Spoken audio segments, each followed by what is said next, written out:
राधे राधे सीताराम। ये वीडियो उन स्टूडेंट्स के लिए है, विद्यार्थियों के लिए है जो बहुत सारे एग्ज़ाम्स के लिए अपीयर होने वाले होते हैं या एग्ज़ाम देने वाले होते हैं।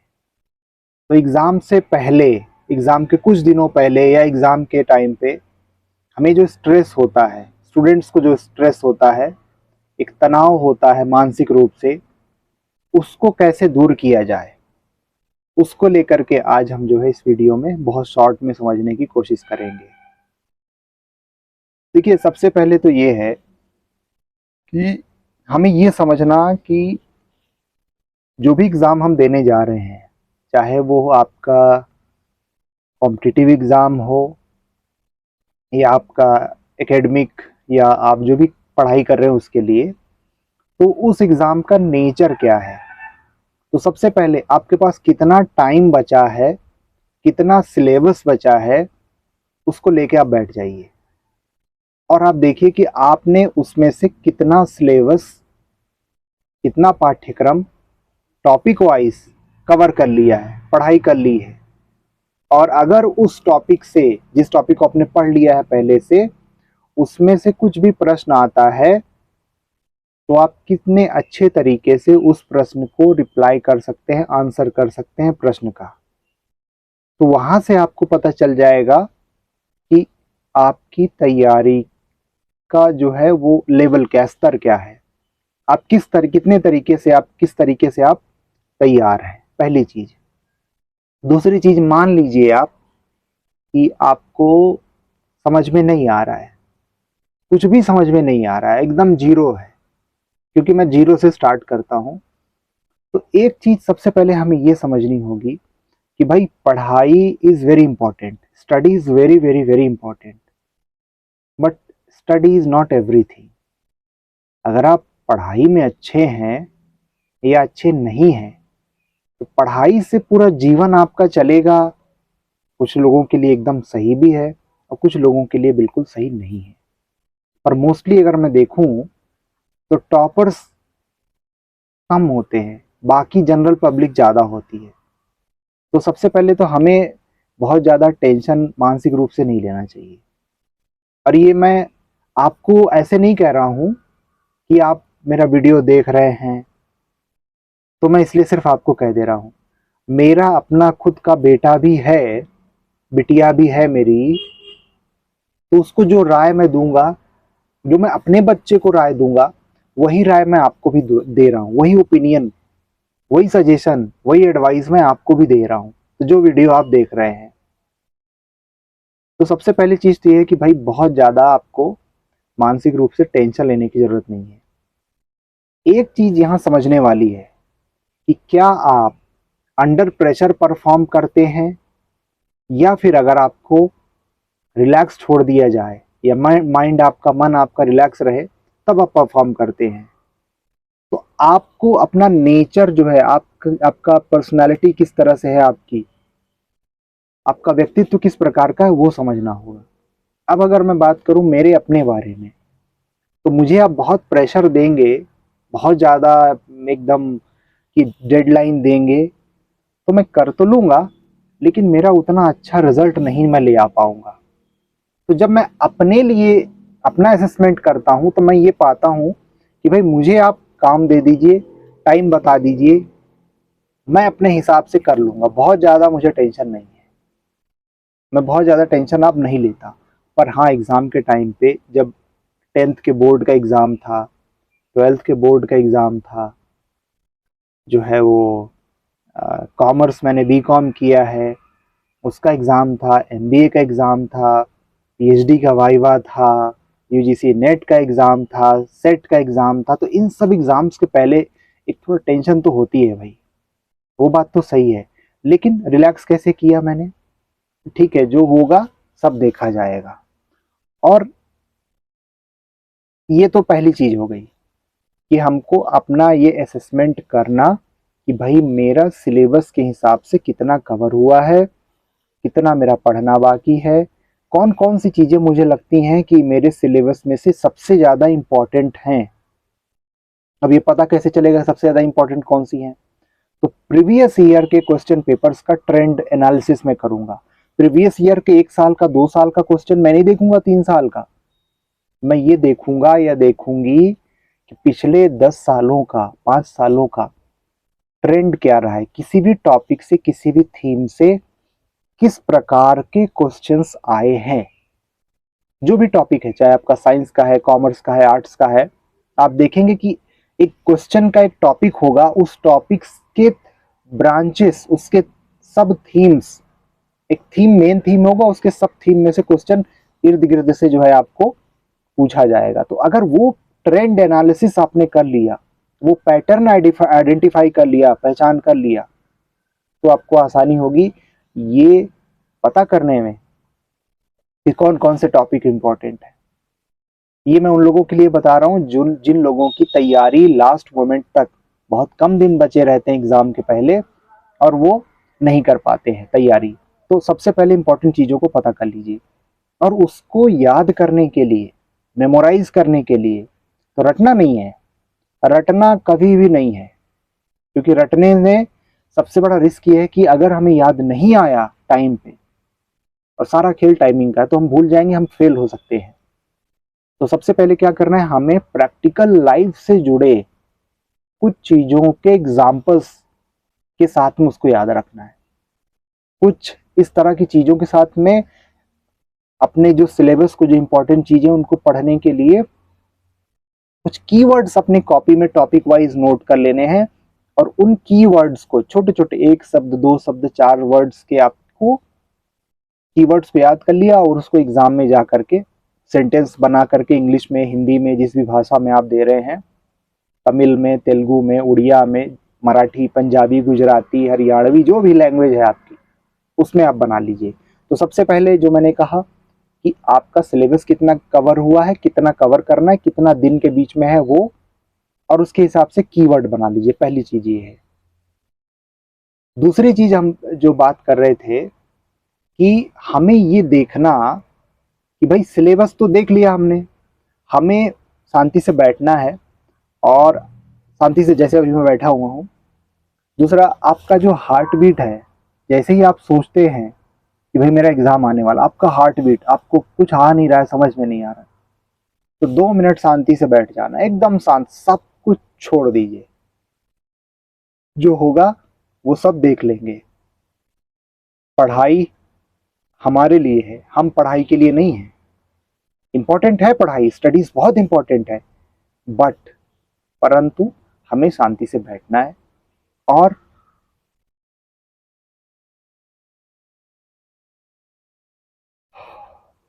सांस इनहेल करना है, सांस लेना है तेजी से, और सांस छोड़ना है।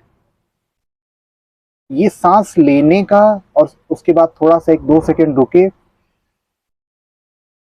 और सांस छोड़ने से, ये जो ब्रीदिंग एक्सरसाइज है, इससे आपका जो नर्वस सिस्टम है, आपका जो माइंड है, थोड़ा सा रिलैक्स, शांत होता है, आपकी हार्ट बीट नॉर्मल होती है। सारा गेम, पूरी लाइफ आपके, मैं अपने बेटे को भी ये एग्जाम्पल दूंगा, समझाऊंगा इसी तरह से, बिटिया को भी मेरी, तो मैं आपको भी वही चीज बता रहा हूँ। सारा खेल है आपके हार्ट बीट का, और ये चीज मैं 20 साल पहले समझ चुका हूँ, इसलिए अब मुझे कोई चीज का टेंशन नहीं होता। अगर आपका हार्ट बीट नॉर्मल है, शांत है, आपका धक धक धक धक धक धक नहीं हो रहा है किसी भी सिचुएशन में, तो इसका मतलब है कि आपने कॉन्कर कर लिया, आपने विजय प्राप्त कर ली है अपनी जो हृदय की गति है, हार्ट रेट है, या जो टेंशन होती है उस पर। तो ब्रीदिंग एक्सरसाइज करना है। एग्जाम हॉल में जाने से पहले, एग्जाम हॉल में बैठे हूँ, एग्जाम दे रहे हूँ, उस समय भी, जब भी आप टेंशन में आ जाएं, जब भी आप बहुत ज्यादा परेशान हो जाए, उस समय ब्रीदिंग एक्सरसाइज, अपनी सांसों पर ध्यान करना है। दूसरा, तीसरा अगर आप करें, तो आपको क्या करना चाहिए, आपको 1 मिनट 2 मिनट के लिए आंख बंद करके बैठ जाना है, एकदम ऐसे बैठ जाना है, एकदम शांत, और कुछ नहीं सोचना है, एकदम आंखें बंद हो, और आपको फोकस करना है कि आप सांसें ले रहे हैं और सांसें छोड़ रहे हैं। आपकी सांसें अंदर आ रही हैं और सांसें बाहर जा रही हैं। जितना देर 10 सेकेंड, 20 सेकेंड, 30 सेकेंड, 50 सेकेंड, जितना देर आप कर सके, आप इसको करेंगे ना तो आपको थोड़ा रिलैक्स होगा। ठीक है, ये तीसरी चीज मैंने बताई। चौथी चीज ये है कि अगर आप ग्रुप में स्टडी करते हैं, अब देखिए ग्रुप में स्टडी करने का ये है कि आपके फ्रेंड्स रहेंगे, और हमारे भी फ्रेंड्स थे। आज के 20 साल पहले की बात मैं समझता हूँ, और आजकल तो, उस समय तो बहुत ज़्यादा डिस्ट्रैक्शंस नहीं थे। तो अभी सबसे पहले क्या है, डिस्ट्रैक्शंस को हटाना है। ज़्यादा इंस्टाग्राम पे, फेसबुक पे, या जो भी आप सोशल मीडिया यूज़ करते हैं, उसको थोड़ा एग्ज़ाम के समय थोड़ा कम करते जाना है। मैं ये नहीं कह रहा हूँ बंद कर दीजिए आप थोड़ा सा उसको कुछ दिनों के लिए कम यूज़ करिए। जो भी आपका हैबिट है, अपने हैबिट पे थोड़ा सा, क्यों मैं क्यों करूँ सर, पंडित जी महाराज क्यों करूँ मैं, वो इसलिए करिए आप क्योंकि आपको एग्ज़ाम देना है, आपको परीक्षा देनी है। तो अपने डिस्ट्रैक्शंस को आप बिल्कुल कम करने की कोशिश करिए। डिस्ट्रैक्शंस कम होता है, ग्रुप में जाइए। अगर आपका सर्कल है, ग्रुप स्टडी करते हैं आप, ठीक है, मैं नाइट और डे वाले पॉइंट पे भी आऊँगा, पर अगर आप ग्रुप में स्टडी करते हैं, अब हमारे फ्रेंड्स होते थे हम लोग, तो हम लोग क्या करते थे, 3 4 5 लोग रहते थे, 2 3 जितने भी हैं, हमने हमारा जो सिलेबस है, यूनिट्स है, उसके टॉपिक्स को डिवाइड कर लिया था कि भाई मैं इस टॉपिक पे तैयार करूंगा, सर्च करूंगा, समझूंगा, पढ़ूंगा, और हम डिबेट करेंगे, डिस्कस करेंगे उसके प्लस पॉइंट के बारे में, उसके निगेटिव पॉइंट के बारे में, वो पॉइंट है क्या, किसी भी टॉपिक के बारे में, किसी भी सिलेबस के यूनिट के बारे में, जो भी हम हमारे एग्जाम से इम्पोर्टेंट है, हम चर्चा करेंगे, हम उस पर डिस्कशन करेंगे, एकदम डिबेट करेंगे, ये अच्छा है, बुरा है, प्लस माइनस, एडवांटेज डिसएडवांटेज, हर चीज के बारे में चर्चा करेंगे। तो जब हम ऐसा करते हैं तो हमारा क्या होता है, माइंड फुल एक्टिव होता है और चीजें हमें याद होने लगती हैं। इसीलिए देखिए कि टीचर्स का, प्रोफेसर्स का बहुत इंपॉर्टेंट रोल होता है। नहीं तो आजकल तो सब घर में बैठ के पढ़ सकते हैं, इंटरनेट, टेक्नोलॉजी, एआई वगैरह दुनिया भर की चीजें आ गई हैं, पर गुरु की जो भूमिका है, फ्रेंड्स की जो भूमिका है, वो हमेशा रहेगी। इसलिए आप जो है वो अपने फ्रेंड्स के साथ में ग्रुप स्टडी करिए, वहाँ पे टाइम वेस्ट मत करिए, इधर उधर आप खाने पीने, मस्ती मजाक करने, वो नहीं। अब बहुत स्पेसिफिकली भाई 5 मिनट मैं इस टॉपिक पे बोलूँगा, मैंने जो स्टडी किया है, और 5 मिनट आप बोलिए, 5 मिनट आप बोलिए, ऐसे करके आप देखेंगे बहुत जल्द ही, कम समय में, बहुत कम समय में आपका जो है वो तैयारी हो जाएगी। एक और इम्पोर्टेंट चीज़ है, अब वो है कि हमें नाइट के टाइम पे, रात में पढ़ने में मज़ा आता है, या मैं दिन में पढ़ता हूँ, तो इंग्लिश में कहते हैं एम आई नाइट आउल और I am day dreamer, day study person. तो मैं रात में, अगर मुझे अच्छा लगता है, मुझे ज़्यादा अच्छे से समझ में आती है चीज़ें, मेरा कंसंट्रेशन ज़्यादा अच्छा रहता है रात में। अब मेरे एक सर हैं, अग्रवाल सर, वो अग्रवाल सर को और मैं, हम लोग, मेरी जब पीएचडी चल रही थी, 2013-14 की बात बता रहा हूँ, तो वो रात को 10 बजे खा पी के एकदम आराम से बैठते थे, और मैं पूरा दिन भर अपना जो भी काम करना है वो सब, अपना स्टडी जो भी कर लेता था, और रात को फिर हम लोग 10 बजे से मोबाइल फ़ोन पे बैठते थे डिस्कस करना, उनके कंप्यूटर पे या मेरे लैपटॉप पे रहता था कंप्यूटर पे, और हम एक एक टॉपिक, एक एक वर्ड, एक एक चीज़ की एनालिसिस करते थे, डिस्कशन करते थे, क्रिटिकल एनालिसिस करते थे। अब उसको करते करते करते करते 2 3 घंटे हो जाते थे, रात के 12 1 2 बज जाते थे, और उसके बाद फिर उसमें से फाइनल होता था कि हाँ भाई ये चीज़ को रखना है, नहीं रखना है, क्या करना है, कैसे करना है। अब वो सर कहते थे, अग्रवाल सर, अग्रवाल सर अगर आप वीडियो देख रहे हैं तो सर, आपके जैसे, हम जैसे बहुत सारे ऐसे लोग हैं कि जो रात में पढ़ाई करना जिनको अच्छा है, तो आप रात में बैठिए, पर एक चीज़ याद रखिए कि आपका माइंड डाइवर्ट ना हो, डिस्ट्रैक्ट ना हो, और वो तभी होगा जब आप मेडिटेशन करेंगे। तो मेडिटेशन बहुत इंपॉर्टेंट है, अपने माइंड को कंट्रोल करना, कि आपका माइंड इधर उधर भटके नहीं, और वो टास्क कंप्लीट करिए आप, जो आपने उस दिन का डे वाइज शेड्यूल बनाया है, एक टारगेट बनाया है। एक चीज़ ये बताना मैं आपको भूल गया कि आपको अपने स्टडी का, टाइम टेबल का एक प्लान चॉक आउट कर लेना चाहिए, एक प्लान बना लेना चाहिए कि मेरे इतने दिन बचे हैं, इतने टॉपिक्स बचे हैं, तो इस डे को मैं ये वाला टॉपिक पढ़ूंगी, इस वाले दिन को मैं ये वाला टॉपिक पढ़ूंगा, जैसे भी। तो जब आपके जितने भी डेज हैं, जितने भी वीक्स हैं, उसमें टॉपिक्स को क्लासिफाई कर लेंगे, उसको बंटवारा कर लेंगे कि इस दिन मेरा ये टॉपिक कवर करूंगा, तो आपका देखेंगे कि आपकी चीजें इजी हो जाएंगी। किसी भी बड़े काम को करने के लिए, बड़े काम को आप छोटे छोटे सब टास्क में आप डिवाइड कर लीजिए। जैसे ही आप छोटे टास्क में, छोटे पॉइंट्स में आप ब्रेक कर लेंगे, माइक्रो लेवल पे, आप छोटे छोटे स्तर पे, तो आपकी जो है स्टडी करने में इजी होगा।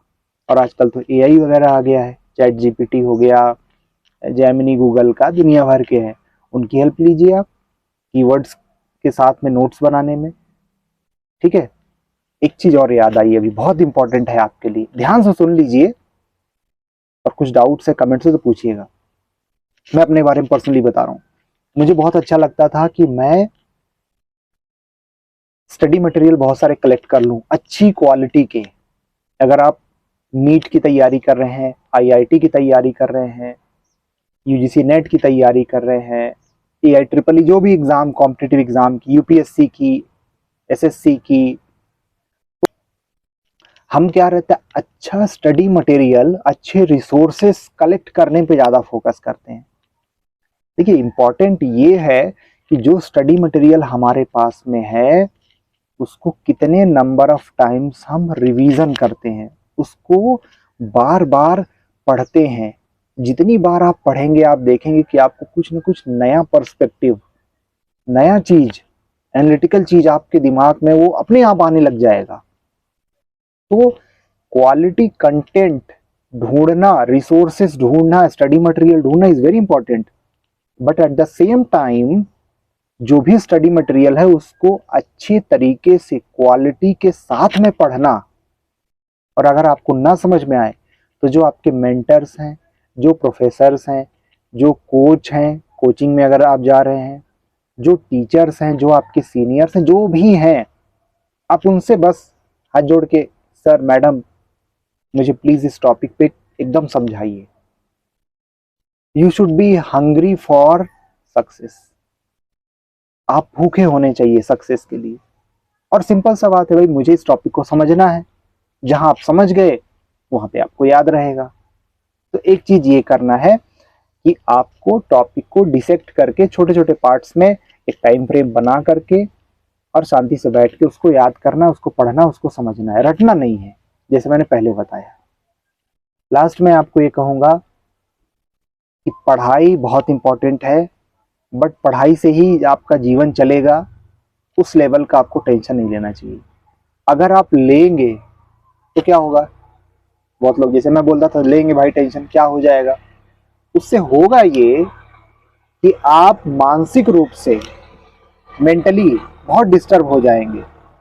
अगर आपको आपका मनचाहा रिजल्ट नहीं मिला, अगर आप क्वालिफाई नहीं कर पाए, रिजल्ट आपका नहीं आया, तो क्या होगा, आपको बहुत हाई लेवल ऑफ फ्रस्ट्रेशन होगी, आप बहुत ज्यादा डिससेटिस्फाइड होंगे। और जहां आपको डिससेटिस्फेक्शन आया, फिर वहां आपको अच्छा नहीं लगेगा, आप अंदर से टूटने लगेंगे, आपका मन बहुत खराब हो जाएगा। तो वो कंडीशन ना आए, इसलिए ठीक है भाई, हो गया तो ठीक है, नहीं तो हम दूसरा काम करेंगे, हम दूसरी बार एग्जाम दे देंगे। पर इसका मतलब ये नहीं होना चाहिए कि आप एकदम कैजुअल हो जाए कि हाँ ठीक है ठीक है। नहीं, आपको जितना आप बेस्ट कर सकते हैं, उतना बेस्ट करने की पूरी कोशिश ईमानदारी के साथ करना चाहिए। एक लास्ट पॉइंट बोलूंगा, आपको बताऊंगा अपने जीवन से, और आपके लिए भी, उसके बाद फिर हम खत्म करेंगे आज का ये वीडियो। हमें किसी के लिए भी कोई काम नहीं करना चाहिए, मतलब दिखावे के लिए नहीं करना चाहिए।